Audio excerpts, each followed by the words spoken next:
This is Play-by-Playcast, Is that faster than a Greyhound? the podcast about play-by-play guys, for play-by-play guys, by, I'm told, a play-by-play guy. It's a bold strategy, Cotton. Let's see if it pays off for him. Now here's the host of Play-by-Playcast, Tom Bodett. Wait, the Motel 6 guy? We'll leave the light on for you. No, Joel Godet. Joe Godet. Joel. Joel? Joel, with an L.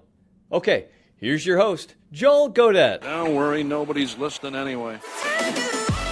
We are 124 episodes into Play-by-Playcast. Thanks as always for the subscribe, the stream, the download. Welcome back in, everybody. My name is Joel Godet. I'm the radio and television voice of the Ball State University Cardinals, and this is the podcast about play-by-play broadcasters for play-by-play broadcasters, hosted by a play-by-play broadcaster. Professional development podcast that dives into the tips, tricks, stories, experience, process, and preparations of some of the biggest and best play-by-play announcers in the business. And it's getting to be that time of year, by the way, where when you work in college, when you just work in general, it is nuts. Reggie Miller was talking about it on the Dan Patrick Show earlier this week.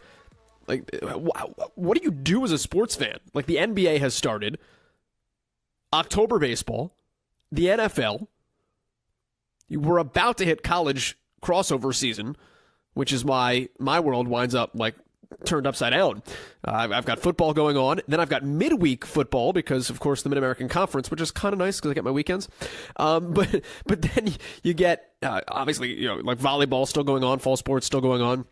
And then basketball pops into the fold as well. I just shot the video board stuff for our women's team yesterday and today as I record this. So a little bit going on right now in the world of broadcasting and the world of sports. But thanks as always for finding the hour this week to sit down and join us on our discussion of the craft. Our guest today is the first-year voice of the Texas A&M Aggies. His name is Andrew Monaco, and he replaces the more than 30-year legend at Texas A&M in Dave South. And Dave is actually still around. He still does baseball there, and we'll talk about that and their relationship coming up in just a little bit. But Andrew comes to Texas A&M, his first major Division I Power 5 college job, working in the SEC after a lengthy career. Spent the last 11 years working in San Antonio with the Spurs, worked in the WNBA and called hockey, and then before that was in Orlando where he worked with the Magic and worked in the WNBA and called hockey as well. A long career, a lot of experience at the highest of levels, and now relishing. I mean, like you can tell, you'll hear in his voice, loves the fact that he is the voice of Texas A&M and the way that the community has taken him in, the university has taken him in, the fans have taken him in, and how everything has gone over. 7 games in, 7 weeks in to the college football season. We'll talk about that. We'll talk about working with an analyst a lot today. We'll talk about the amount of people that he has worked with over all of those stops in his career and how he best does that. We'll talk about the differences between television and radio because his career has spanned both back and forth over the last several decades. And we'll talk about, of course, Greg Popovich. How I love doing this. This is one of my favorite questions on this podcast. How working with coaches that demand a lot out of you makes you better as a broadcaster. Obviously, Greg Popovich demands a lot out of you. And I'm curious. I was curious. I now know the answer. You guys will soon as well. How working with Greg Popovich made Andrew Monaco a better broadcaster. So let's not waste any more time. We're going to dive right into it with Andrew Monaco. We start with getting to College Station and how he came about being the voice at Texas A&M and how he is enjoying this phenomenal first year. Andrew Monaco, our guest on PXPcast. I have been embraced by the school and the fans like no other job in the past. That was absolutely eye-opening. I'd always heard how loyal Aggie fans are, and I had heard about the school, but to actually witness this, not just to me but to my entire family, really has been something really special. And as you know, anytime you take a chance, anytime you make a decision to move to another job, there's always that, is it the right move? You always ask yourself, is it the right move? Wow, has this been the right move? And it's really been not just here you are at A&M and the level of sports, to be here in Bryan College Station, and to be with this program and to be embraced by everybody. That's what's really been, I think, the best part of all of this. Yeah, I mean, tell me a little bit about that decision for you. And on face value, it seems fairly obvious. Major job, you're going to do games at the 12th man, which is an unmatched experience. But you're tied in well with the Spurs, and you're obviously doing very well there. What said to you, this is the right time, and this is the right job, and I need to be the voice of the Texas A&M Aggies? The timing, but also very few jobs, and because of that, very few jobs like this open.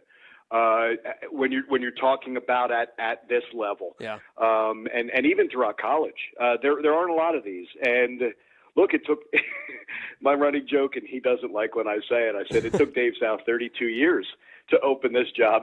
so that's the thing. I said to him, look, if I knew I was having this much fun, I would have asked you to step down. But he's been awesome. But I think there's also part that would have been part of the fear is having to, fill those shoes. I also joked with him. I said, man, these shoes are really big and it's a long shadow. And he said, you're going to be just fine. His welcome also meant an awful lot to me. Hard to leave the Spurs. It was 16 years in San Antonio. But it would have to be something like this. It would have to be, the transition as well. I had always thought that for the rest of my career it was going to be more in TV. Yeah. But I think just this opportunity here to be, the voice, to be able to do football and men's basketball, and we're starting podcasts and digital stuff, which is really the trend. I think it's because the name, the brand, if you will. That's what made it so attractive, and that it, again, jobs like this don't open up very often. So when it did, you make a run at it. And I'll be honest with you, I hope it's my last job. I really do. I'd like to be. I hope there's someone out there saying, when the heck is Monaco going to retire? because I would like that job, and I'm hoping to be here a very long time. What's it like having Dave South around still too, and having you talk about the big shoes and the big shadow, and having him there. I feel like for a lot of people that could be intimidating, but at the same time, it's also probably immensely helpful to have him kind of guide you through the process and still be a presence in the community and in Texas A&M athletics. I think that's the latter is where Dave is. Look, he said it was really interesting. He said because he's still going to do baseball, which Yep. I think is great. I think it's awesome because he's a huge baseball fan. I sometimes joke, Joel, that people, we throw the word icon around a little too casually. I think it works here. You heard Dave and you knew it was A&M, and from someone who's not an A&M guy, now he is. Just that long career. It was. I can tell you that there was a 12th man meeting in Bastrop, Texas, and it was for the athletic ambassadors.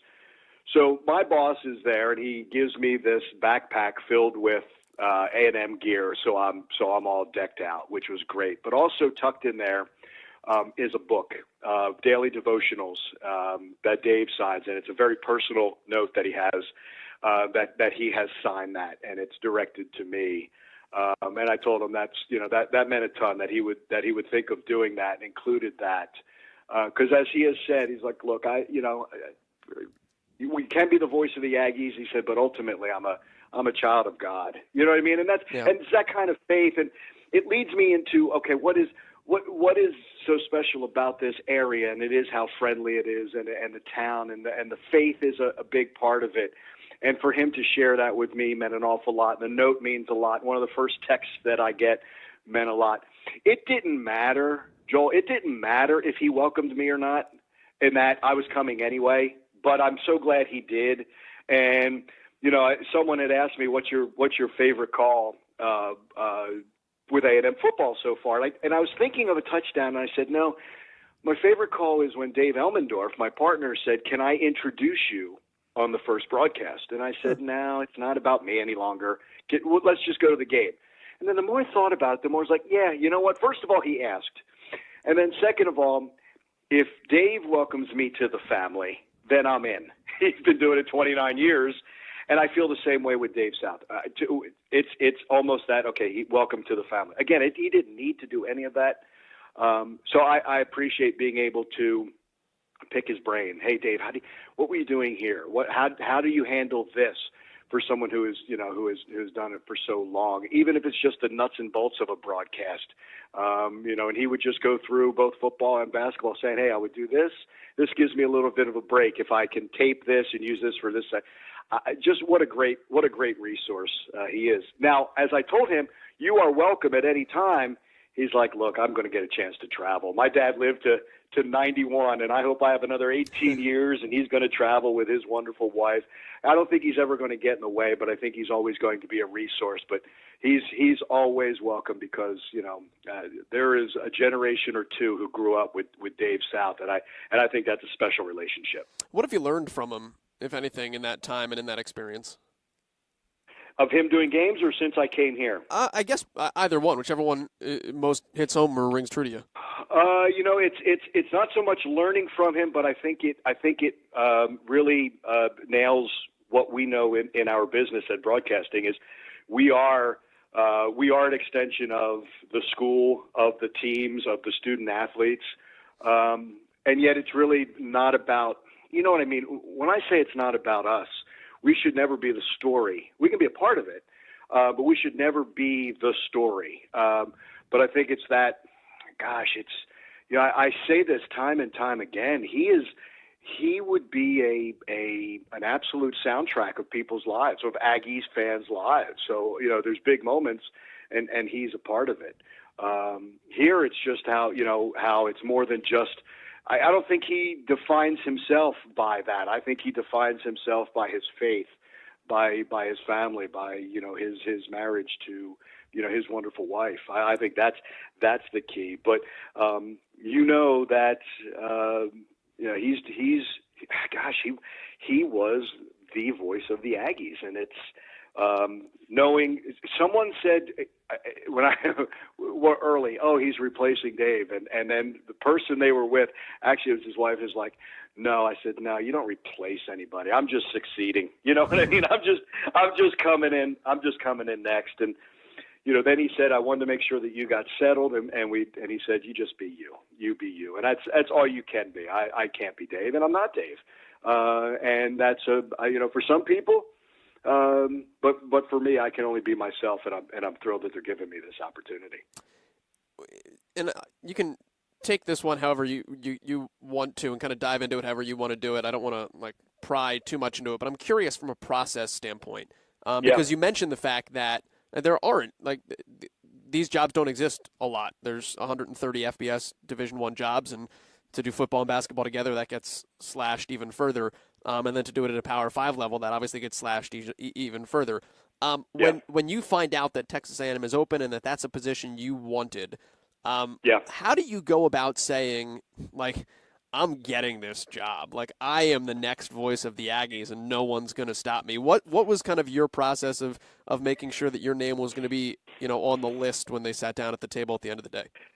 Having the benefit of knowing at the time John Heike was still here at A&M, and I had known John from the days at Fox Sports Southwest, former Aggie, also a very good friend of mine, Richard Oliver. They were roommates here at A&M, and their sons end up being roommates as well at A&M. So they are full Aggies. It's funny. Richard would always joke with me when Dave retires, you're going to be the next voice of the Aggies. I'm like, first of all, I don't know whenever Dave's going to retire. You can never do that. But I immediately called John Heike, and I said, hey, I'm interested. And I said, am I someone that they would be looking for? Because you never know. You never know what the requirements are going to be. And he was very helpful while he was here. He has since left and gone to Learfield and is working back in Dallas. But we would always stay in touch about what was going on. So I immediately went to him and working behind the scenes a little bit to see if there would be an opportunity to come up here and fill in and meet some people. The obligations with the Spurs didn't allow me to do that. And then it became the official process, if you will, of Learfield, A&M Ventures, and Texas A&M, the athletic department, and then going through that process. And it's funny because I remember this was later in the process. It was cut to 20, then 10. I think it was after 20. I called my boss with the Spurs, and I said, hey, would you send a recommendation for me? And I was waiting at a certain point because you never want to waste those. Yep. You want to do them at the right time. And he asked me, he said, do you think you're going to get it? I said, I'm going to tell you honestly, I really don't go after jobs that not so much that you're going to get that I don't think I don't think I'm unqualified for, not at this point of my career. And I've always wanted his blessing anyway. That's any job that is open. And he's always been kind enough to say, hey, such and such might be open. Is there anything that I can help you with? So we did it that way. But I think I think the way you narrowed it down, Joel, to not just I don't think it's just any other college job. I didn't think it was just, it wasn't like, okay, if I don't get this, what's the next college job that's open? My son will graduate from here in December, so it gave us an idea of knowing a little bit more about the school and learning about it through him. And as you know, maybe the biggest thing is it a good fit? Because it's funny, when you're outside and looking in, every job looks great. When you're on the inside, you kind of know, ooh, I don't know if I like that organization, or, oh, I don't know if that director of broadcasting is going to stay. You know what I mean? It's something like that. I just thought this was an excellent fit. Time in my career to make a move with both my kids in college, and Drew about to graduate. My daughter Gina, is a sophomore, still in San Antonio at Trinity.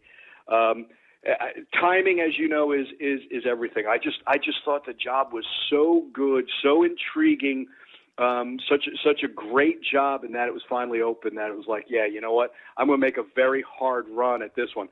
I'd have been very disappointed if I didn't get it. I'm not going to lie, but I'm very glad that I did get it. It's one of those things where anytime a job comes open, you're like, oh, I could see myself doing that. And then then there are others like, no, that one's not for me. And I think that's important in our business also. You can't chase every single one. Now some people do, but it was, again, it can be the difference between what are the dollars. It could be a difference between where do you want to live. It could be, all those. I think all those considerations come into play. But and I never did see the final number, but I'd be interested. I think there would be a good number of people who I think this job would be attractive to a good number of them. Well, let's talk about one of the ones that you had very early in your career as well. How old were you when you did the Orlando Magic for the first time? I was. Let's see, end of 89, 25. What's it like being in the NBA at 25, and what did you learn both about yourself, about this profession, and about the craft itself as well, being kind of thrown into that pool? Interesting that Matt Gukas was the first head coach of the Magic, and I remember Matty growing up in Philadelphia and he was doing Sixers games. Now, I know he played there also and college ball there, so it was interesting that the people that I'd grown up watching or listening, now I'm working with, and fantastic. I know there was a lot of success for the very first, Magic teams until they got Shaq, but I thought Matt was absolutely perfect, and to be able to deal with him. Yeah, I was brought on as they had Bud Sports their first year. And then Bud Sports out of St. Louis was running the network. Then they brought it in-house, and that's how I got hired. So I was broadcast coordinator, handling the Magic Radio Network. My running joke with Dennis Newman, who is still there now, and that was a relationship that started when we both worked mornings. He for Florida Radio Network, and I was at 740 Winds. Interesting that a year before that, if I were calling all the stations, no one would take my call. But it was different when you called as Andrew Monaco, pause, with the Orlando Magic. It's amazing how many more people answered their phone at the radio stations. So, it's not so much in charge of the network, but running the network and then being a studio host, which I really hadn't done before. And then, growing from there. To me, it was pretty exciting. I think more about how there were 20 people when I was hired. I think there were 20 people with the Magic, and we were all in the Orlando arena at the time. And then you continue to grow, and they brought on different teams, and became RDB Sports under Mr. DeVos and this and that. It was special. I loved being able to put together. We were doing first pregame shows that we did, I think, were 10 minutes. I think it was 7:20, and then we made it a half hour. Then it was like, okay, how do we fill up this half hour? And then by the time I left, I was like, God, we could probably do an hour every game. So it was fun because I had been doing morning sports at 7:40, and then was able at the end of the first season for the Magic. Heard that it was a possibility. It was actually a combo job. I was doing baseball in the summer because we had bought the Twins and renamed it the Orlando Sunrays. So in the Southern League, so that was the combo job for me. But looking back, pretty fortunate to be doing that on a network level and dealing with affiliates. I think at times I wasn't really sure what I was doing, but I learned a long time ago when you don't have the answer, go ask someone who does. makes you a whole lot smarter instead of being stubborn and thinking that you have it all figured out on your own. Did you think you would did you think that was like your forever thing too? Like, are you thinking like at 25, I'm set with the world? Yeah. I flat out enjoyed it. It was a blast. To be so in Orlando when they started, and it's the same thing with Pat Williams as their GM at the time, and knowing Pat from the days in when he was with the 76ers, and you go back to one of my very first job in radio, paying, was in Atlantic City, and John Gabriel was still with the Sixers and used to come down and do some of our shows in Atlantic City. So knowing Gabe as well, so that helped with the familiarity. Yeah, I thought this was going to be, for me, this was going to be baseball in the summer. It was going to be the Magic, during basketball season. We also made a run for, an expansion team for the National League. Obviously didn't get it. That was Colorado and now Miami. But making that run and thinking, wow, I'm in a good place, that I could be doing Major League Baseball or being affiliated with that if we were to get it. And then when you think you know exactly what you're going to do, it goes in a completely different direction. Because I actually leave the Magic to do baseball. Pat Williams asked me, would you go do baseball? And I'm thinking, yeah, this would be great. So doing the Southern League. It is that opportunity to then do some freelance TV. That is how I was really able to get into television. And I never thought I at the time, you're talking about being there, with the Magic, like, yeah, this is great. I'm going to stay in radio, not realizing that I would, and really fall in love with radio first because of the craft, and then to be able to do TV is something I love. That freelance for TV because I had the time after jumping to baseball full time. And then when I go back to the Magic, it helped me even more. And Dennis is another really, really important part of that. David Steele would still do some Florida football games for Sunshine. And the Magic games that he missed, Dennis deferred and allowed me to do those. And I truly believe that helped me with the organization. It showed that I could do TV play-by-play. I had done it for Sunshine, and I was doing more and more college stuff for them. But I think that was very big for me when I went back to the Magic organization. So I was able to do the Magic, able to do the Solar Bears TV, our IHL team. So that was really, really helpful for me. And I'm always thankful when I have told him I couldn't lose in that case. If Dennis had gone over and done TV, I was doing radio on the Magic Radio Network. But he allowed me to do TV, and that was very instrumental for me and my career. What did you like about TV? What do you still like about TV? And how is that different than what you like about radio and the challenges that are posed there? TV, I learned that if you have a great partner, it means the difference. So, Joey, if you think how freaking spoiled I have been with my TV partners, so with the Spurs, it's Sean Elliott, and I can't think of anybody better. I really can't. But I have had Mike Greenlay, who's now at the Wild. We did a lot of hockey together, and maybe my favorite is, and we kind of grew into TV together, but Charles Davis at Fox and NFL Network, and the voice of Madden. Yeah. We learned together. We really learned, and I could tell you a story. The first college football game we did, I really don't know Charles, and we learn. But we do this game, and I come down the elevator at the old Citrus Bowl, and my boss is actually the director, and the producer is Kevin Shank. My boss is John Cook. Kevin Shank's the producer. He's the executive producer at the time of Sunshine. So I see my boss outside the truck. He said, "How did it go? How'd Charles do?" And I promise you, I looked him right in the eyes. I said, "He's going to be a star." Unbelievable. And I tried to equate that feeling of, being with someone who you just know is going to be great. We had a blast. I think we enjoyed it. I think we enjoyed traveling more. The games were always fun, but traveling together was really pretty special. Learning one another, learning our families. And there's others. Just at WNBA alone, to work with Brenda Van Langen, to work with Fran Harris, that's been great. Matt Bonner is my last partner for the studio, and there's a ton of people that I'm missing. I know, because I've worked with a lot of people, but that for TV, that's important. I always joke with Sean that if he tells a joke, people think I'm funny. And you can back off on TV, but you have an opportunity to tell some stories. But obviously, it's the picture. Radio, now you're painting that picture. And I'm really glad that I can do both. And I like that. I still think the partner is important on radio. I really do, especially for football.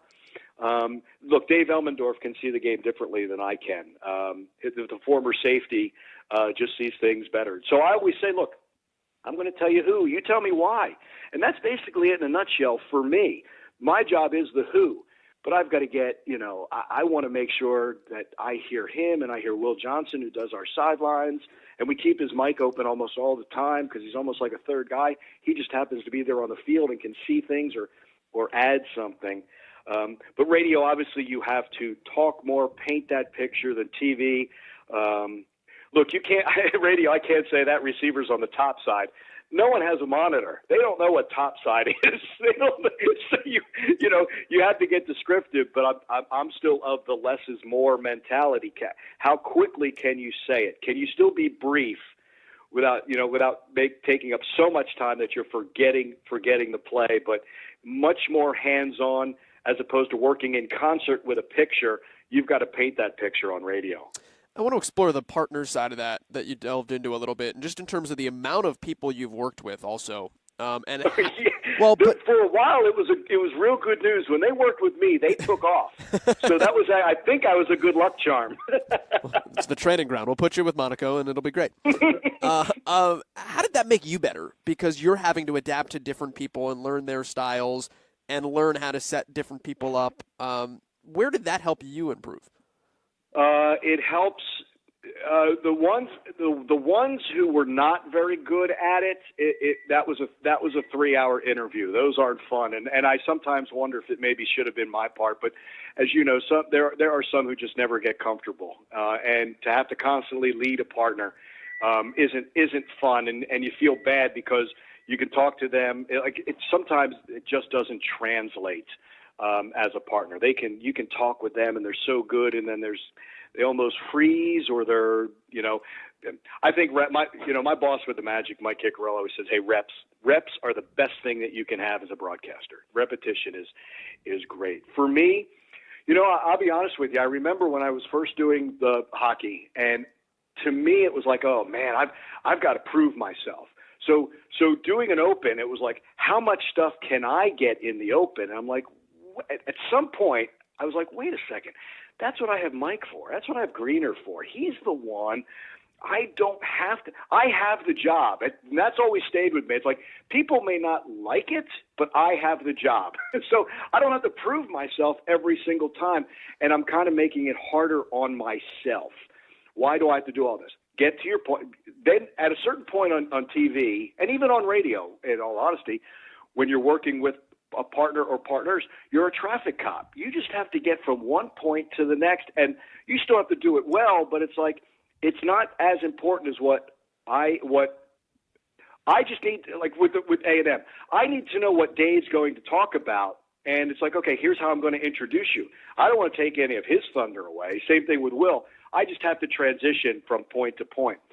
With a partner, it becomes easy. Charles helped me because we were looking at tape. I think it was a game at Mississippi State, and he had known Jackie Sherrill, so we talk with him, and then he gets some tape, and we're watching tape in their football offices. And I look at him, and I'm like, what are you looking at? And he's telling me that, tendencies and stuff like that. He goes, what are you looking at? I said, I'm trying to put names to numbers, man. I just need to know who number 87 is or who, but he allowed me to look at preparation-wise, to ask a school for game tape, to ask, and then so there would be a tendency. But it's that trust with the partner. It's just a simple thing. Charles never stepped on me. I've had partners, I'm really fortunate, really have never stepped on me, and I appreciate that. They understand. And I think it's, Joel, I think it's because I give them a lot of time. I don't like to take up a lot of time. I think it's like in an interview. If your question is longer than the answer, it's the questioner's fault. It's rare it should be like that. To me, it's, whenever you're interviewing someone, I want to hear it in their voice. I want to hear what they have to say. It may be a painfully obvious question, and I've done that with people I've interviewed. This is going to be obvious, but I want to hear it from you as opposed to me. I think it's that I think the trust with the partners and getting along. And maybe the greatest compliment is Charles and I were doing a baseball game, and I think it was a doubleheader, ACC, SEC doubleheader in Disney. It was like the sixth inning of one of the games, and Chris Glass is our director. He just talked back to both of us like, you guys aren't having any fun, are you? And I looked at Charles, and he looked at me and was like, yeah, you know what? This is fun. But I think it's because I got along with him, that you get along with Sean. I get along with Matt Bonner. I think that's what helps. Learning what their strengths are and playing to their strengths and not being so egotistical that I have to say everything. I really don't want to talk 5.5 hours on a college football Saturday. That's exhausting to me. And how many voices can you get? And that's not just the partners, but whether it's interviews and things like that. I think it's that trust with a partner, knowing that, and especially the ones like in a blowout, I could go in any direction and Sean was always there. You could have fun, or he's such a great telestrator. It's really his show. On TV, it's really his show. And to be a part of that, do it together and enjoy. I've always said this, I can't come into your living room. I can't come onto your phone if you're streaming. I can't come into your car radio. You have to invite us in. And I think I always thought that was a privilege. Now, how do we stay? You know what? If people, they may be there just for the score. A&M's losing, I'm turning the game. But if they hear that Dave, Will, and I are enjoying ourselves and having a good time being there, then I think they stay and listen a little longer, or they'll watch a little bit longer. I think that's the key. If we could go into anybody's homes, our ratings would be so much better. But we have to keep them. Like I said, it's an invitation. We are guests, and we have to earn our time, if you will. Yeah, I think it's interesting on the analyst side of things too. I feel like there's nothing worse you can do than say, this has been happening, this has been happening, this has been happening. Turn to your analyst, and all he has left to say is yes. You know what I mean? Yeah. Because that's not our job. You know what I mean? And I've worked with a couple of people who have worked with play-by-play guys like that, and they get to them at a certain point. It's just like that's all they're saying is, "Yep, that's not our job to do color." You know what I mean? I figure there's like that delineation of that. Now it's also hard when you can't get something out of your partner. That's why I said that's a 2 or 3 hour interview, and that's a long, long day. I've been fortunate; there haven't been a lot of those, but it's really not my job. I can't. You can lead the analyst if I know Dave, we had been talking something during the week. I'll lead to him to make him talk more about it. But I'm with you. If I start doing color, boy, that's not my job any longer. Because if you reverse it, I would be ticked. I'd be ticked if my partner started doing play-by-play with me. So you make a great point, and I think it's the combination of the experience and trust and doing this as long as I have. I'm confident in my ability. I don't have to prove that I don't have to do Dave's job. That's his job. My job is to bring out the best and work together. You make a really good point. I think there are some younger play-by-play guys are so busy trying to prove themselves.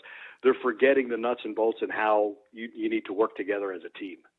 What's most important to you in football play-by-play, nuts and bolts wise? And I mean beyond like time, score, down, distance, all the obvious things. What's really important to you that separates great from good in terms of radio football?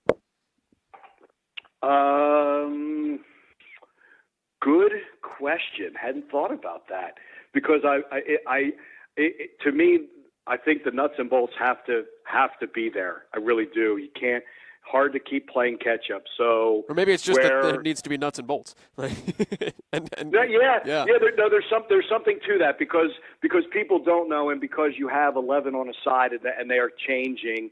I take that back. Your linemen really don't change. So, but if I think it's when personnel does change, and it could be related to down and distance. I don't think you always have to give the why somebody's in there, but new receivers for A&M this year, they've gone to the pro style under Jimbo Fisher as opposed to, the spread under Kevin Sumlin. So there is more tight end and there's more fullback, and they do go under center a little bit more. We get a chance to talk about that and the personnel.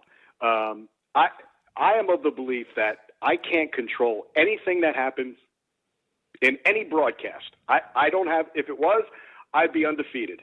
But the story's still the student athlete. So I think part of it is, a Courtney Davis who missed the last 2 years missed a lot of the last 2 years because of injuries. He has 9 catches against South Carolina. It's nice to tell the background, and it doesn't have to be every single time Courtney Davis makes a catch. Oh, he's been injured the last 2 years. But can you weave that story in? Down and distance are, to me, so important.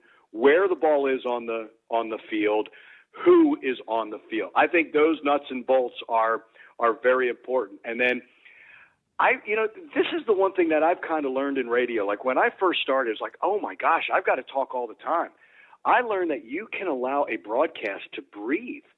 So that's where I definitely want sound effects. I want the crowd mic. That only helps me, give me time to either collect thoughts, let a crowd tell the story, not fight it. I say that for football. For hockey, nothing better than the horn going off after a goal. And I had a partner who, at one time, he tried to talk through the goal horn, and I was like, "Don't do it." I said, and the reason why is everybody knows something just happened. This allows us to collect our thoughts, take the time, and once that's done, then it's your turn. Then you go with something like that. I said, the horn is gone. The crowd cheering says absolutely everything. And I think I kind of borrowed that from TV. The more I was doing it for radio, to say, when you have it mic'd very well, you can allow it to breathe a little bit. It doesn't have to be wall-to-wall words. Now, if you're in an isolated booth, now you're in a little bit of trouble. If you don't have that crowd mic, you might have to do that. But I think it's that little bit of not having to worry. If you can, at an A&M game, you hear 12th man going nuts, and all of a sudden you're hearing all that. You hear the cannon go off, and then my partner says, "Can you feel the press box swaying?" And it's like he almost saw it, like he was watching the game through my eyes. And I'm like, buddy, I feel it. There's nothing like it. Yeah. Aggie fans know exactly what's going on in there. But I think the nuts and bolts become important because, not to be funny here, you can't see what is going on. You can't see that. So that's part of painting the picture. But can you get the stories in? That's why I said I like Will Johnson having that mic on almost all the time, whether it's happening immediately or whether he has a story of someone that he talked with during the week or anything like that. Can we tell some of the background as well of all the players? Can you weave that in while you're doing that? Can you weave the stats in? Can you make the numbers tell the story as opposed to just the numbers? Everybody has the numbers. What do they mean? That's not just me. That's being able to work with, my partners and let them explain what these mean, as opposed to just saying, this number, this number, this number. Can you find a trend and things like that? What's the best way to do that, to weave that in, to make those numbers mean something other than just regurgitating? You have to have the time. You have to know. You have to pick and choose the time to do it. If you don't have a lot of time, now honestly, there are sometimes it's like, oh, you know, that's his sixth catch. Now, when you have a little bit more time, you can say, you know what, that's now the sixth catch. That's a season high for him, or that's a career high. You have to understand that the moment, the moment. If you're going for a game-winning drive and you're now, you know, second and goal from the 3. You know what? The urgency and the immediacy there is, here's the play. Here's what, you know, again, time, score, here's the play. That's how, what it means.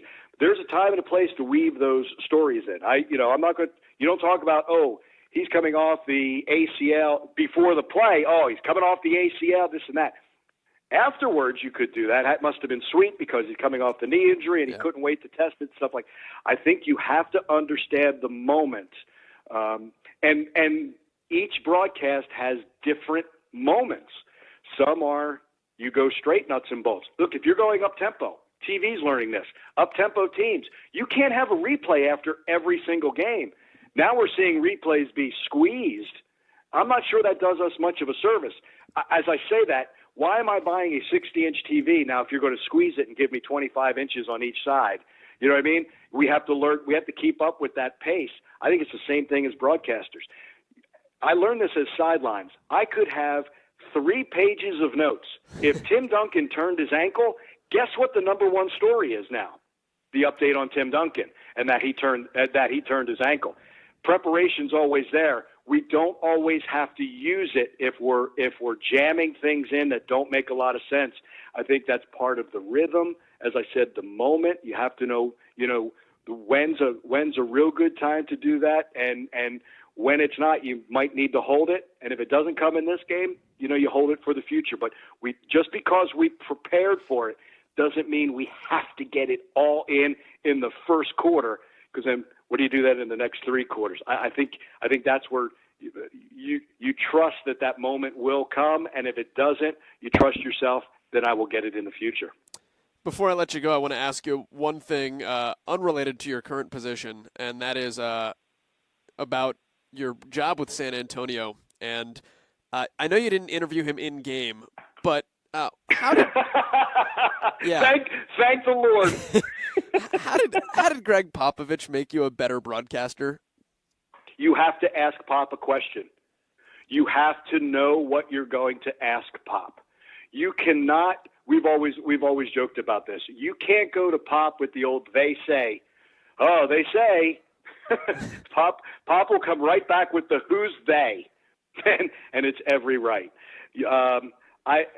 I love dealing with Pop, and I've had the good fortune of working with the same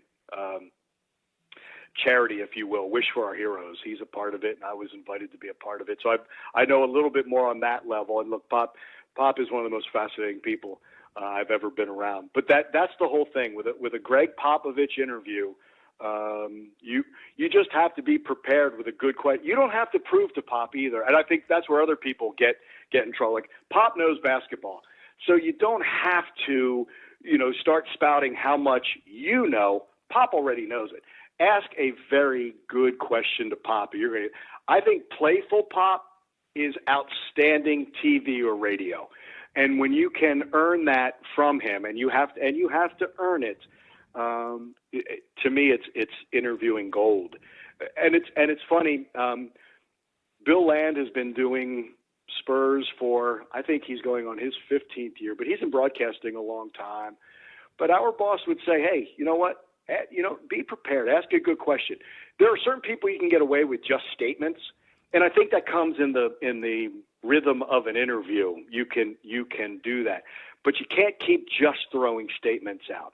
Don't ask a yes/no question. If you ask a yes/no, there better be a question right on the back end of that. You know what I mean? There's a time and a place for all of that. But I think it helps you prepare what are good questions. And Joel, I'm going to say this. When you're doing an interview, the most important part is not the question, it's listening, because the person you're interviewing may take you in another direction. always be prepared, but also be prepared to go in another direction. Pop can do that. When he becomes playful, you can go on with it. The reason why I say that, I remember, with the Spurs, the one year we sent everybody home from the game against Miami, and when Miami came in March, they sat everybody also. And as I'm doing the interview with Pop, I was like, can you believe someone would do that? And he's like, he then takes off on that, like, oh, I can't believe that they're done.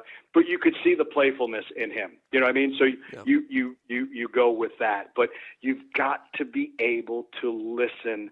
Again, you can have the list of questions, but the same thing. If Manu Ginobili starts going in some direction, and one of the great interviewees of all time, you go with that. You let sometimes them take that direction. But with Pop, you just knew the questions should be thoughtful. The questions, know your subject. Know that Pop. That's how he makes you better. And you kind of earn his trust. And that makes it a little bit easier. As I say that, though, if I were going to interview Pop right now, it would be the same thought of, well, you better have the right question. You better, just because you've done it for some years doesn't mean that you can take that off.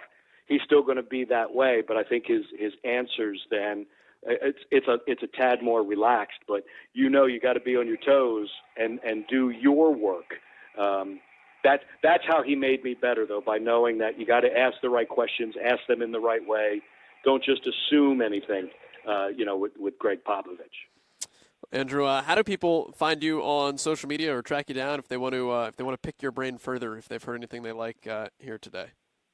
At Andrew Monaco _SR. Apparently, I wasn't quick enough to get it from Andrew Monaco Jr. So that is the Twitter handle, and that one is also kind of playful. We have some fun. Social media, I think, should always be fun, but that's the best way to get me. All right, that's Andrew Monaco, our guest on the 124th episode of Play-by-Playcast. You can catch him on social media there, as he said at the end. He is at Andrew Monaco _SR, and feel free to reach out to him and let him know, hey, you heard him on the podcast, you enjoyed what he said, pick his brain further. That's what I love about doing these, is we can build that community of play-by-play broadcasters. For a guy this week who is in his first year as the voice of a Division I university after a lengthy career in the NBA and in the pros and the WNBA and hockey, as we said. Next week, we will go to a guy who spent the vast majority of his career at the college level. Bill Roth will be our guest next week, the longtime voice of the Virginia Tech Hokies. He is now teaching at Virginia Tech, working for ESPN, has a lot of different projects on his plate. Bill Roth. I love Bill. He and I go back a while, and it's a fun conversation that he will join us for next week on the podcast. Until then, hit us up on social media, at PXPcast. I'm at Joel Godet. You can email me, jgodett, at bsu.edu. Remember to subscribe, download, rate, and review the podcast, and we will see you right back here 7 days from now. Play-by-Playcast is out. And that will do it from St. Louis, where the score is inconclusive.